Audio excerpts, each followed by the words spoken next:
కృష్ణా జిల్లా ఉయ్యూరు పంచాయతీ కార్యాలయంలో ప్రజా దర్బార్ ఏర్పాటు చేసి ఎమ్మెల్యే బోడే ప్రసాద్ వినతులు స్వీకరించారు.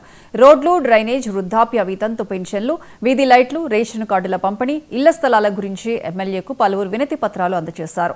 వినతి పత్రాలు అందజేసిన వారి సమస్యలను సత్వరమే పరిష్కరించాలని ఎమ్మెల్యే అధికారులను ఆదేశించారు. ప్రజా దర్బార్ తర్వాత ఉయ్యూరులో నిర్మాణంలో ఉన్న టిట్కో ఇళ్లను పరిశీలించారు. పేదలకు సొంతింటి కలను నిజం చేస్తూ సీఎం చంద్రబాబు టిట్కో ఇళ్ల నిర్మాణాన్ని ప్రవేశపెట్టినట్లు ఎమ్మెల్యే ప్రసాద్ చెప్పారు. 2026 జూన్ నాటికి నిర్మాణాలు, వసతులు పూర్తి చేసి లబ్ధిదారులకు టిట్కో ఇళ్లు అందిస్తామని ఎమ్మెల్యే బోడే ప్రసాద్ చెప్పారు. మంచి భవంతిలో ఉండాలి అనే ఆలోచనతోటి టిట్కో హౌసెస్ ని ముఖ్యమంత్రి చంద్రబాబు నాయుడు గారు ఆ రోజు ప్రవేశపెట్టడం జరిగింది. దాదాపు రాష్ట్రంలో అన్ని నగరాల్లో కూడా 5 లక్షలకు పైగా ఇళ్లు నిర్మాణం చేయడం జరిగింది. వివిధ స్థాయిల్లో అంటే 60%, 70%, 90% పూర్తి చేసిన ఇళ్లు కూడా రాష్ట్ర వ్యాప్తంగా అన్ని నగరాల్లో ఉన్నాయి. అలాగే ఉయ్యూరులో కూడా.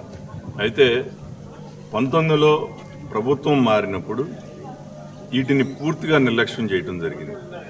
చేయటమే కాకుండా పేదవారి పేరుతోటి ఇంటి లోనులు కూడా తీసుకొని అవి కూడా ప్రభుత్వంలో మరి వేరే వాటికి ఉపయోగించడంతో ఈ రోజున్న ఏదైతే లబ్ధిదారులు ఉన్నారో వాళ్ళందరికీ కూడా వారిపైన భారం పెడతా ఉంది. ఈ రోజుకి వడ్డీలు కడుతున్నారు, ఇన్స్టాల్మెంట్స్ కడతా ఉన్నారు.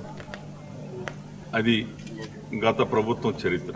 మళ్ళీ ఇప్పుడు చంద్రబాబు నాయుడు గారు కూటమి ప్రభుత్వం వ్యవస్థలన్నీ కూడా గతంలో ఏ విధంగా అట్టడుగు స్థాయికి జరిగినాయో అవన్నీ కూడా ఒక్కొక్కటిగా గాడిలో పెట్టేది. ఇందులో ఈ సమయం తీసుకోవడం జరిగింది.